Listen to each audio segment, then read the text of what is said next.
Go somewhere you don't understand. That's the first thing. Get thee out of thy country. Back in the 1920s, there was a whole slew of American writers who ended up as expatriates in Paris, Hemingway among them, and who wrote The Great Gatsby.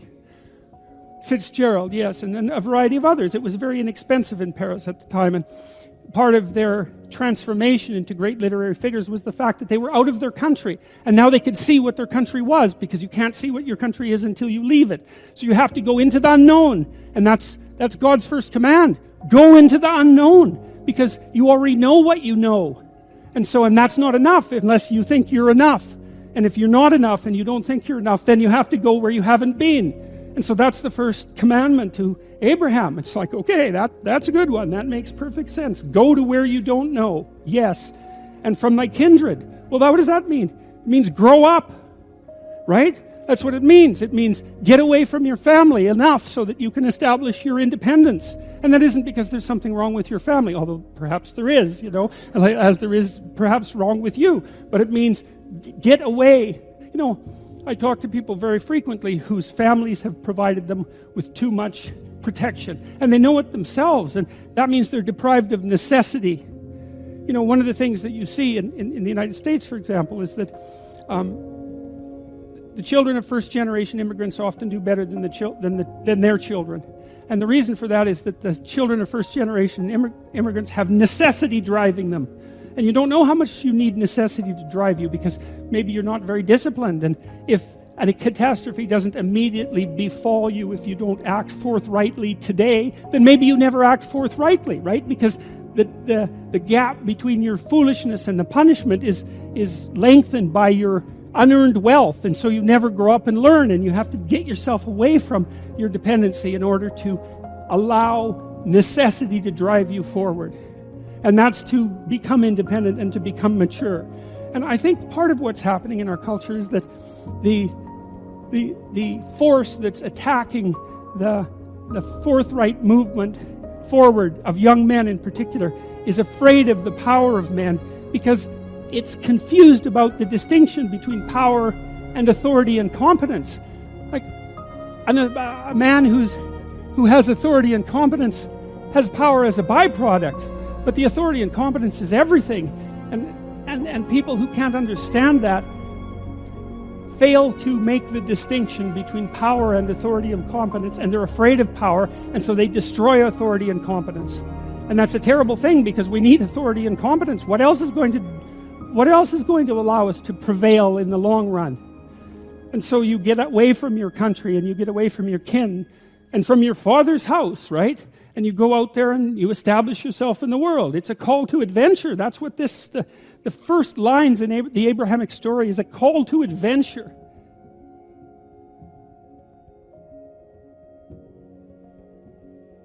One of the things that I've been struck very hard by a number of writers, Carl Jung obviously among them.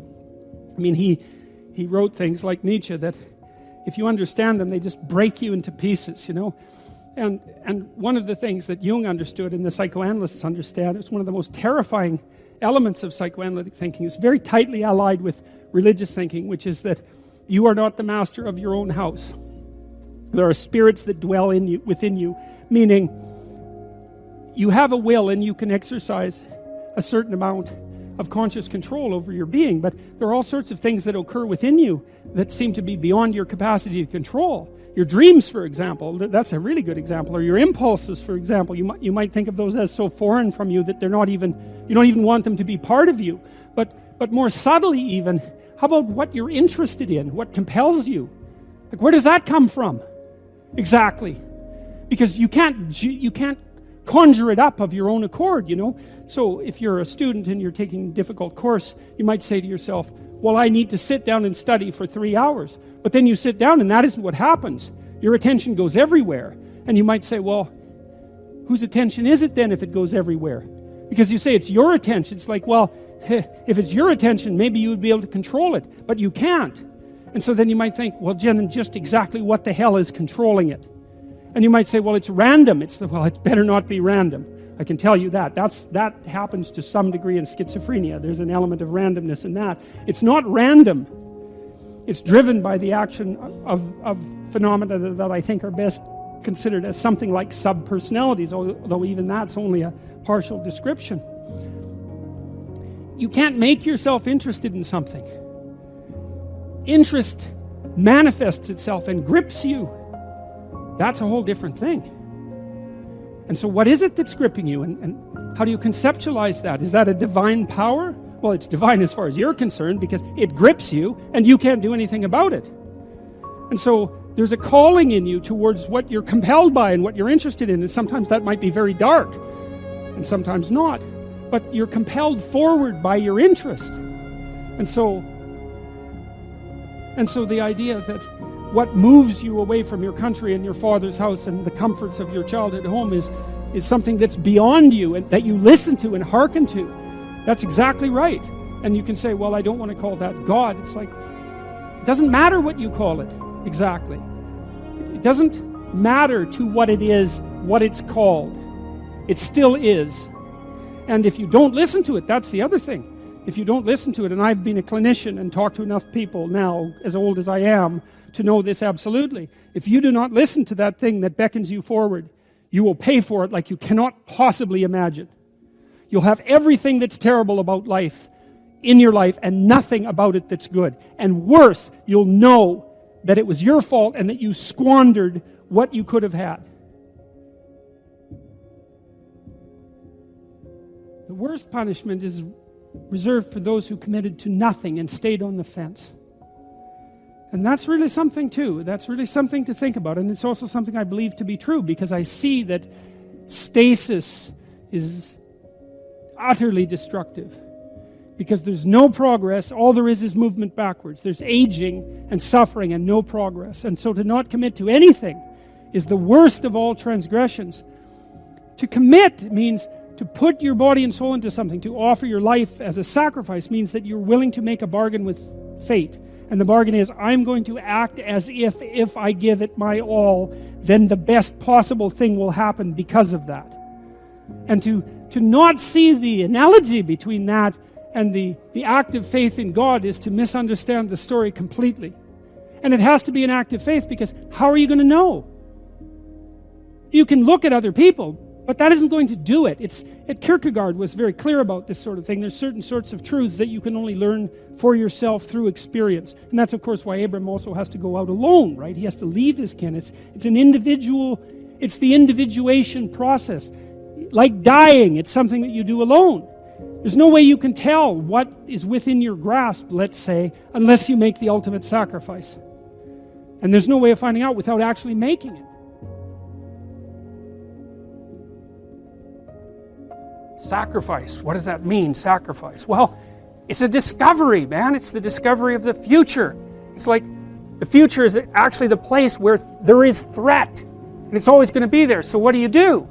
You make sacrifices in the present so that the future is better. Right. Everyone does that. That's what you're doing right now. That's what you're doing here. That's what your parents are doing when they pay money to send you to university. They think, you can bargain with reality. It's amazing. You can bargain with reality. You can forestall gratification now. And it'll pay off at a place and time that doesn't even exist yet. It's like, who would have believed that? It's like, that's a miracle that occurs. And it's not like people just figured that out overnight. You know, we were chimps, for Christ's sake. Like, how are we going to come up with an idea like that? Well, it's like, well, we thought about it for 7 million years. And, we got to the point where we could kind of act it out. But we didn't know what we were doing. But it emerged as like a dream. So the terror of the future is a dream. And the solution to the dream of the terror of the future is another dream.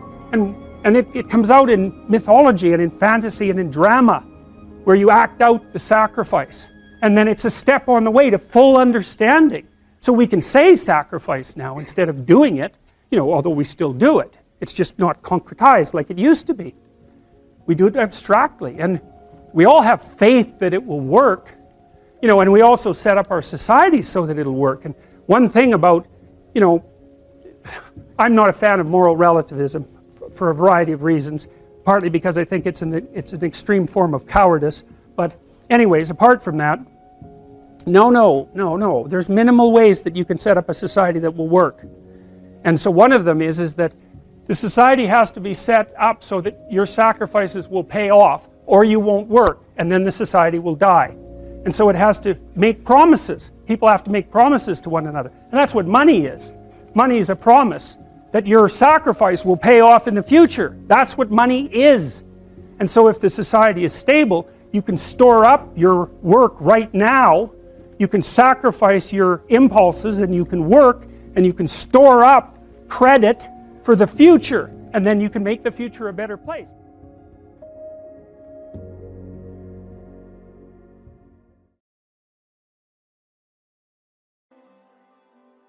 Ask and it shall be given you, seek and ye shall find, knock and it shall be opened unto you. For everyone that asketh receiveth, and he that seeketh findeth, and to him that knocketh it shall be opened. That sounded pretty optimistic again, but again I think it's a description of the structure of existential reality, and by which I mean, when I'm in my clinical practice and I observe, and this is also the case with my students, is let's say people's lives aren't what they would like them to be. And so then you ask, why? Well, forget about tragedy and catastrophe, because that's self-evident, and we're not going to discuss that. Although the degree to which you bring about your own tragedy is always indeterminate. But I would never say that every terrible thing that is visited on a person is something they deserved. I think that that's a very dangerous presupposition, especially because everyone gets sick and everyone dies. But one of the main reasons that people don't get what they want is because they don't actually figure out what it is. And the probability that you're going to get what would be good for you, let's say, which would even be better than what you want, right? Because, you might be wrong about what you want easily. But maybe you could get what would really be good for you. Well, why don't you? Well, because you don't try. You don't think, okay, here's what I would like if I could have it. And I don't mean in a way that you manipulate the world to force it to deliver you goods for status or something like that. That isn't what I mean. I mean something like, imagine that you were taking care of yourself like you were someone you actually cared for. And then you thought, okay, I'm caring for this person. I would like things to go as well for them as possible. What would their life have to be like in order for that to be the case? Well, people don't do that. They don't sit down and think, all right, let's figure it out. You've got a life. It's hard, obviously. It's like 3 years from now, you can have what you need. You've got to be careful about it. You can't have everything. You can have what would be good for you, but you have to figure out what it is, and then you have to aim at it. Well, my experience with people has been if they figure out what it is that would be good for them, and then they aim at it, then they get it. And it's strange because it's a strange thing. It's not quite that simple because, you may formulate an idea about what would be good for you, and then you take 10 steps towards that, and you find out that your formulation was a bit off, and so you have to reformulate your goal. So you're kind of going like this as you move towards the goal. But a huge part of the reason that people fail is because they don't ever set up the criteria for success. And so, since success is a very narrow line and very unlikely, the probability that you're going to stumble on it randomly is 0. And so there's a proposition here, and the proposition is, if you actually want something, you can have it. Now the question then would be, well, what do you mean by actually want? And the answer is that you reorient your life in every possible way to make the probability that that will occur as certain as possible. And that's a sacrificial idea, right? It's like, you don't get everything. Obviously. But maybe you can have what you need. And maybe all you have to do to get it is ask. But asking isn't a whim or today's wish. It's like, you have to be deadly serious about it. You have to think, okay, like I'm taking stock of myself. And if I was going to live properly in the world and I was going to set myself up such that being would justify itself in my estimation, and I don't mean as a harsh judge, exactly what is it that I would aim at?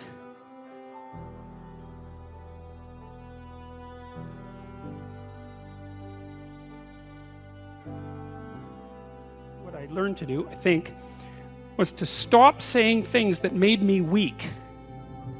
And that, I mean, I'm still trying to do that, because I'm always feeling when I talk whether or not the words that I'm saying are either making me align or making me come apart.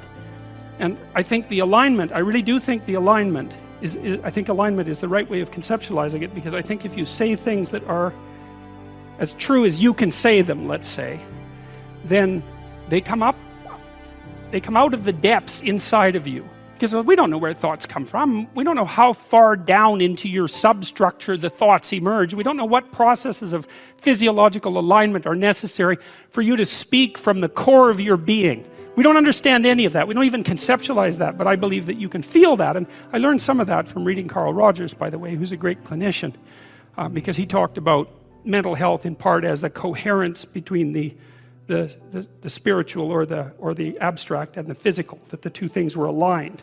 And there's a lot of idea of alignment in psychoanalytic and clinical thinking. But anyways, I decided that I would start practicing not saying things that would make me weak. And what happened was that I had to stop saying almost everything that I was saying. I would say 95% of it. It's a hell of a shock to wake up and I mean, this was over a few months, but it's a hell of a shock to wake up and realize that you're mostly dead wood. It's a shock, you know, and you might think, well, do you really want all of that to burn off? It's like, well, there's nothing left but a little husk, 5% of you. It's like, well, if that 5% is solid, then maybe that's exactly what you want to have happen. Well, so I told you that story as an elaboration of this line. And God saw that the wickedness of man was great in the earth, and that every imagination of the thoughts of his heart was only evil continually. It's a question worth asking. Just exactly what are your motives? Well, you know, maybe they're purer than mine were, and it's certainly possible. I don't think that I'm naturally a particularly good person. I think I have to work at it very, very hard. And I don't necessarily think that everyone is like that. But some people are worse than that. And everyone's like that to some degree. So it's worth thinking about. Just how much trouble are you trying to cause? You know, and the other thing you might think about is that if you're not doing something important with your life, by your own definition, because that's the game that we're playing, you get to define the terms, at least initially. Maybe you're prone to cause trouble just because you don't have anything better to do. Because at least trouble is more interesting than boring. You know, that's something you learn if you read Dostoevsky. Dostoevsky knew that extraordinarily well. And so if you're not doing something, if you're not pushing yourself to the limits of your capacity, then you have plenty of leftover, what would you say, willpower, energy, and resources to devote to causing interesting trouble. And so, also I would say this is also an archetypal scenario. God saw that the wickedness of man was great in the earth, and that every imagination of the thoughts of his heart was only evil continually. That's something to meditate on. And it's not self-destructive, because what it is an attempt to, it's like the diagnosis of an illness. It's like if that does happen to be the case for you, or to some degree, maybe it's only 10% of you or something, or maybe it's 90%, well then coming to terms with that is excellent, because then maybe you can stop doing it. And what would be the downside to that? You'd have to give up your resentment, obviously, and your hatred and all of that, and that's really annoying, because those emotions are they're easy to engage in, and they're engaging, and they have this feeling of self-righteousness with them, and that goes along with them. But you're not doing this in order to put yourself down. You're doing this in order to separate the wheat from the chaff, and to leave everything that you don't have to be behind.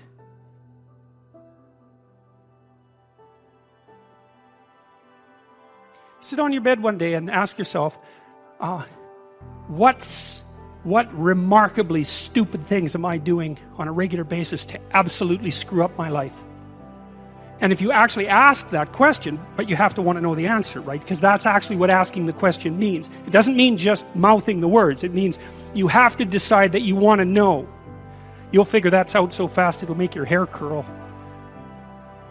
It's as if Jung thought about this. He thought that people had two poles of consciousness, and one was the individual consciousness that we each identify with, and the other was something he called the self, and the self is you might think about it as the divine within. That's a close enough approximation. It's the universal part of your consciousness. It's your conscience. That's another way of thinking about it, whatever your conscience is. But it's something that you can consult. It's like the Socratic daemon. Socrates said that the thing that made him different than everyone else in Greece was that he consulted his daemon, his genius. He asked himself how it was that he should conduct himself in the world, and then he did that, whatever it was. He didn't try to force a solution, he didn't try to force a solution selfishly. He asked, I'm going to manifest myself in the best possible manner in the world. I would like to do that. What would that be?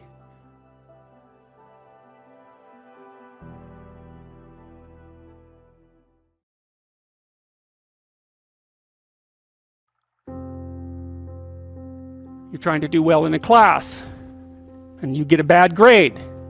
Okay, so you're in this little frame, you want to get a good grade, that isn't happening, you got a bad grade. Okay, what is it that's manifesting itself as the bad grade? Well, you could say, well, it's a C- on a piece of paper. It's like, well, that's, really? No. That's the objective manifestation. You got a piece of paper with a C-. The value-free proposition is that you've been delivered a piece of paper with a curve on it and a little, negative sign. Well, you say, well, that's what that is.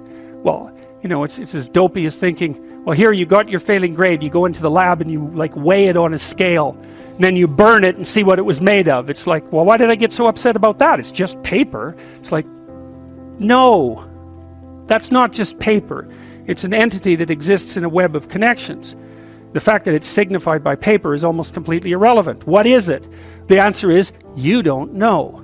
And that's why when you pick it up, you get this paralyzed sinking feeling, because your limbic system is a lot smarter than your perceptual systems. And your perceptual systems say, well, that's a piece of paper, and your limbic system says, nah, for sure, dragon.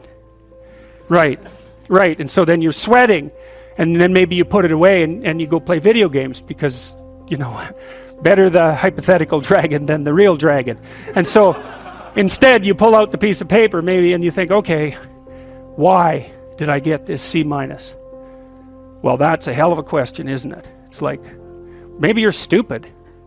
Well, that could be, or at least stupid compared to who you think you are. Like that's the real horror that's lurking there, right? It's like, oh, I thought I was kind of smart. That's a proposition of the highest order. I thought I was kind of smart. It's like, yeah, well, what about this C-? It's like, well, that goddamn professor, right? That's the first thing.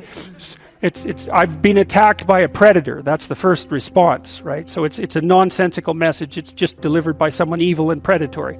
Well, that's, possible, but I wouldn't go there. I wouldn't go there first necessarily. So, but then say you don't go there. Okay, well, so what is this exactly?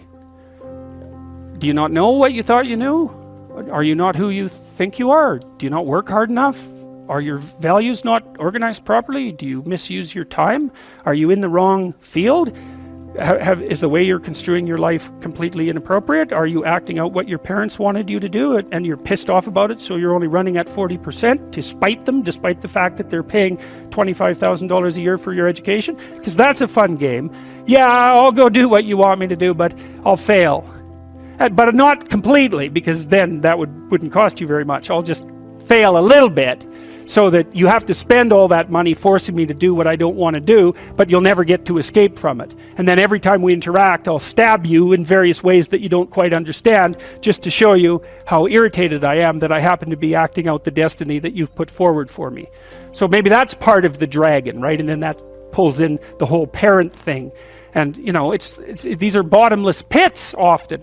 When you're in the world and something objects to you, something that matters objects to you, then in the entire unrealized world is in that thing that objects. It's all tangled up inside it. That's why it's the great dragon of chaos. It's everything that's outside of your conceptual structure. And what is that? It's everything that lurks outside of your walled city.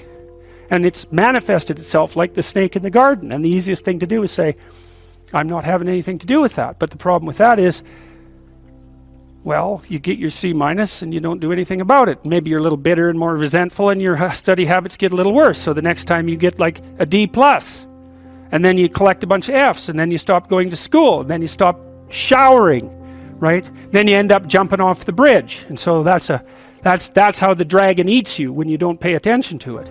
And so it's no bloody wonder that people avoid.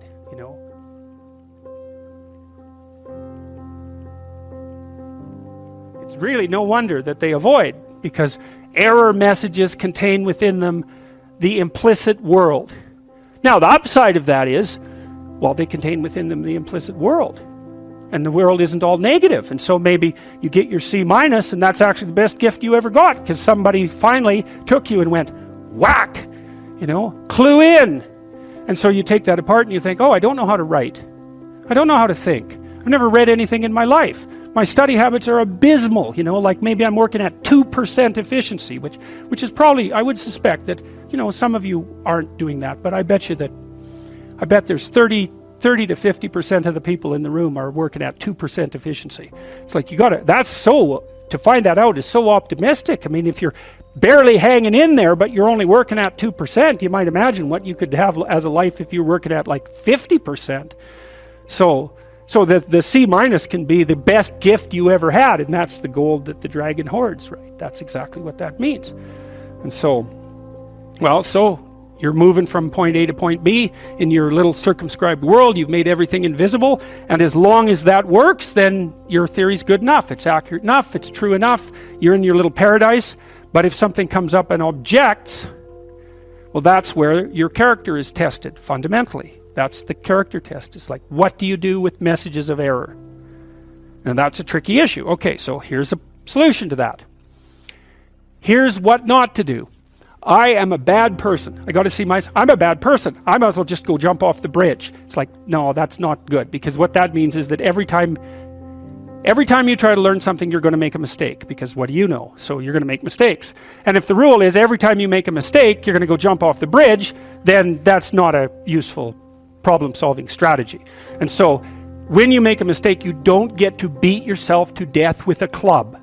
It's a bad strategy, and you'll have your internal tyrant in there who's perfectly happy about doing that. That's the, overactive superego that Freud talked about. Maybe it came to you via a parent who was too authoritarian, or a grandparent, or maybe it's just you because you're disagreeable and neurotic, and so you'll take or hyper-conscientious. You'll take yourself apart. Well, so you've got a problem. Something has objected to you. Then the question is, well, what does that mean? Well, maybe you're not looking at the world right. Maybe your goals are wrong. Maybe you're not acting properly. It's okay. So the question that arises when an obstacle emerges is, which part of this structure needs attention? And the first answer can't be all of it. Which is why when you're arguing with someone in an intimate relationship, and you're angry at them, and you want to win, which is a big mistake, you want to win, you say, well, this is what you're like. Here's another 10 examples of how you've done that in the past, and I can enumerate more of them if you'd like.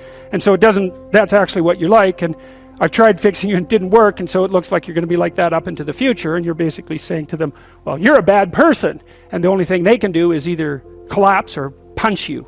And punching you is actually better than collapsing. You know what I mean? It's such a counterproductive way of arguing. You don't leave the person any out. And so maybe, well, they're civilized, so it doesn't get physical. Well, maybe that's good and maybe it isn't. But then they end up either really not happy with you in a way that they will manifest the first possible opportunity they get, or they have to go off in the corner and cringe. It's like, great, you won. It's like now your partner's either hates you or is cringing. It's great. That's a real good victory, man. Rack up about 100 victories like that, and you'll be in divorce court and spending $250,000 while being miserable about it.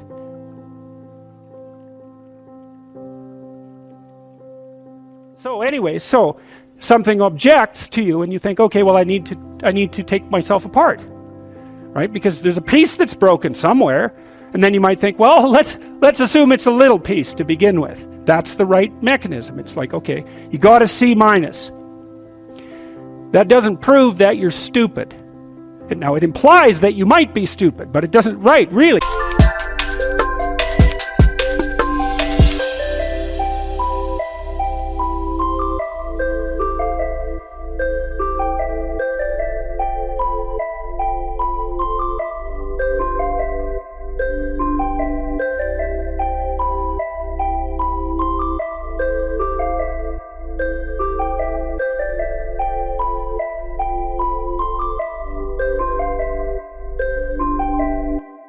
It does, and that's why you don't want to look at it. Maybe it implies that you're lazy, or implies that you're ignorant, or like it implies all sorts of terrible. It might imply that you're a bad person even.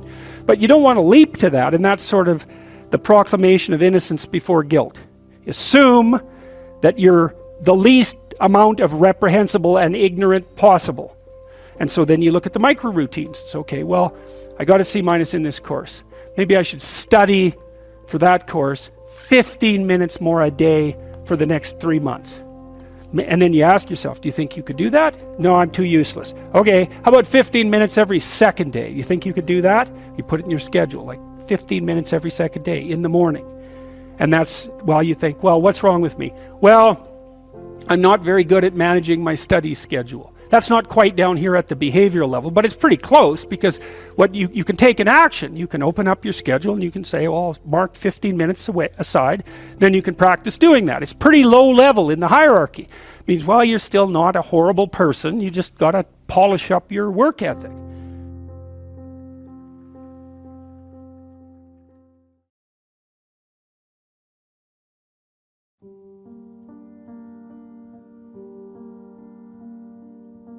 This idea is what enables people to transcend their suffering. And Buddha said, well, don't be too attached to things. And what does that mean? It doesn't mean deny the world. It might mean deny the world if you're too in love with the material, like with material well-being, let's say, then your pathway to transcendence and meaning might be to abandon that, because it's constraining you. It's making you less than you could be.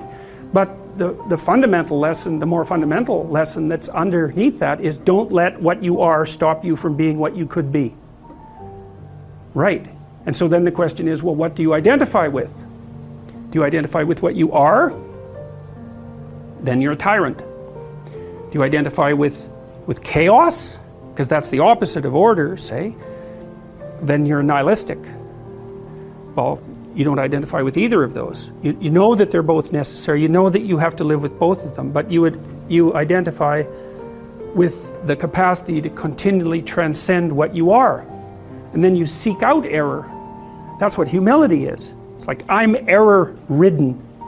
It's like, so I want to put myself in a situation where I can discover one of my errors, hopefully not in a way that's going to knock me completely out of the game, right? I want to seek out a challenge. I want to find out where my limits are. I want to find out where there's not enough of me yet. And I want to do that in a way that's engaging, because, you know, you can wear yourself out fighting dragons, obviously. You can exhaust yourself completely, and that's not helpful. You know, one of the things I learned, for example, when I was coaching lawyers, these were people who had very high-end careers, and so they had an infinite workload. No matter how much they worked, flat out, there was always way more work that they should do. It's a very difficult thing to learn to manage. And so they were exhausting themselves, and I said, well, you know, you have to work less per day. It's like, well, no, that's not happening. I can't do that. And so what I learned over time was, okay, so this is what you have to do. Every 3 months you have to block off 4 days and go have a vacation. And you have to plan that in advance so it's in your calendar so that your secretary doesn't book your time. And then you need that because you have to recuperate enough so that you can work as hard as you're going to work. And of course they were nervous about that. And I said, well, look, we can calibrate this.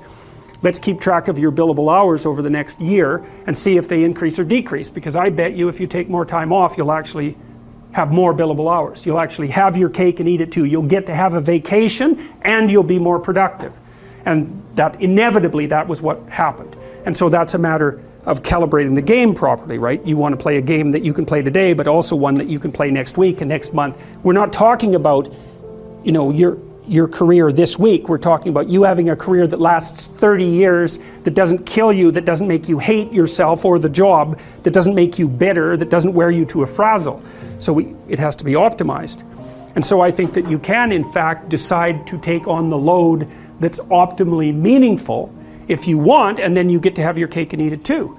You're on the pathway to continual incremental improvement. You only have to burn off a feather at a time instead of having the whole bloody thing burst into flames. But it's a constant source of renewal. And there's an idea that to be renewed, you have to drink the water of life, right? That's an old mythological idea. And what's the water? The water of life. Chaos is water. Water is chaos. Water is what washes away too much order. And to stay continually, let's say, refreshed by the water of life is to take on exactly the right amount of chaos to make sure that your garden is properly nourished. And I think meaning is actually the marker of that. And as I said, you know that I wouldn't consider myself either naive or particularly optimistic person. I don't think I'm either of those. But this is actually an idea, this is one of the only ideas that I've ever found that I really believe to be rock solid. I actually think that it's true. And it's very optimistic because it says you can use your sense of meaning to calibrate your progress through life. But there's rules. You have to aim at the highest possible good that you can conceive.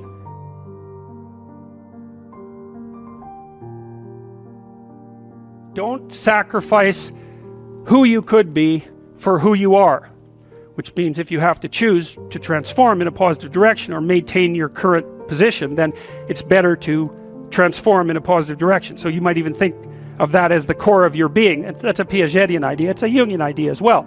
Who are you? You're the thing that transforms who you are. Now you're also who you are, but on top of that, you're the thing that transforms who you are. And I do think that that's not an arbitrary statement. You know, one of the things that modern universities do dreadfully now is convince their students that value structures are relative, and that's a big mistake. There's a lot of things wrong with that idea, and one of the things that's wrong with that idea is that doesn't include what I just mentioned, which is that's a good moral rule, is you are the thing that is and you're the thing that becomes, and you should put the thing that becomes at a higher place than the thing that is. That means you also have to allow yourself to shake off those things about you that you might be pathologically attached to, habits and people, for that matter, ways of thinking, all of those things. You have to allow yourself to shake those off, and that's more like a burning. That's why the phoenix is the symbol that it is, right?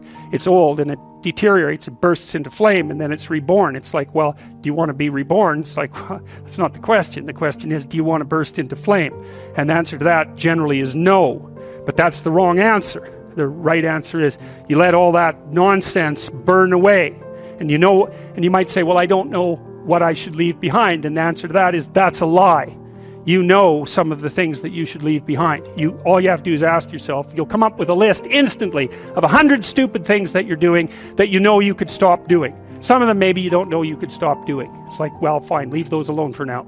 But there's a bunch of things you perfectly know well that you could stop doing that would improve your life. And so do that, see what happens. That's a good idea. All right, so it's personality and its transformations, because partly I wanted to talk to you about what you are as a human being and also as an individual, but also what you could become. And that's actually a crucial question in the domains of clinical psychology in particular, because a lot of what you're doing with people as a clinician is trying to figure out who they could become. That's right, you have a problem, your life isn't what it could be. It's like, fine, let's see what it could be like if we changed it. We'll figure out how to change it. That's got to be a negotiated dialogue, right? Because like, I don't know what the hell you should do with your life. I can help you figure.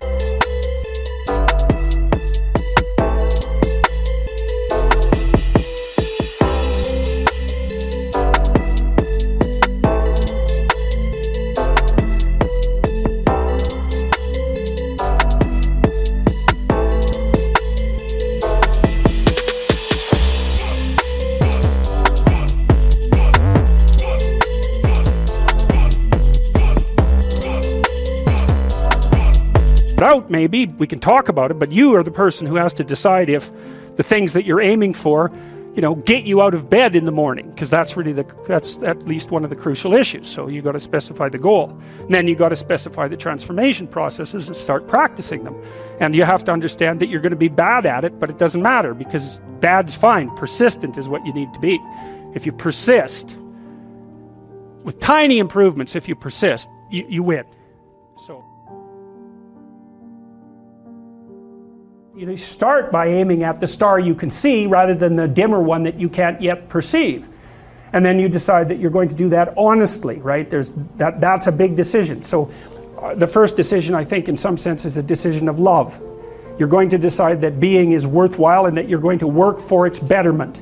And that's a decision that's based on love. And the second decision is based on truth. Having made that decision, you're going to play a straight game. having made those two decisions, I think that you can allow your sense of meaning to calibrate your pathway. And then what's so interesting is that you hit a state that's as close to paradisal as you're going to hit right away, because being engaged like that, it's better to be engaged in the solution of a complex problem than not to have a problem at all. And that's no different than saying it's better for there to be being than non-being, because being is a problem. And so if you want to have no problems, then you have no being. And you could say, well, being is so miserable that maybe that's the route we should take. And fair enough, but maybe you can have your cake and eat it too. You can have the damn problem. It can be a problem worth solving, and you can be so engaged in solving the problem that it justifies the fact that the problem exists. And then you get to have the problem and the solution at the same time, and maybe that's better than not having the problem at all. And I believe that, because one of the things I have seen, and I've seen this being so interesting when I've been lecturing to people, especially more recently, and this is also manifested itself on YouTube. I'm talking to people a lot about responsibility, and it's young men in particular that seem to be responding to that. And I think that's partly because I think that young women, in some sense, have their responsibility map already laid out for them. It's also less voluntary in some sense for women, because they have more complicated problems to solve in the first part of their life, right? Because they have to get the family problem solved. But whatever. I've been talking in a very delineated manner about responsibility, which is a strange thing to sell to people, but responsibility is what gives your life meaning. And so then you might say, well, then take on ultimate responsibility. And what happens? You have an ultimately meaningful life. And then you might say, well, if your life is ultimately meaningful, doesn't matter if it's punctuated by tragedy or even predicated on tragedy. It's worth it.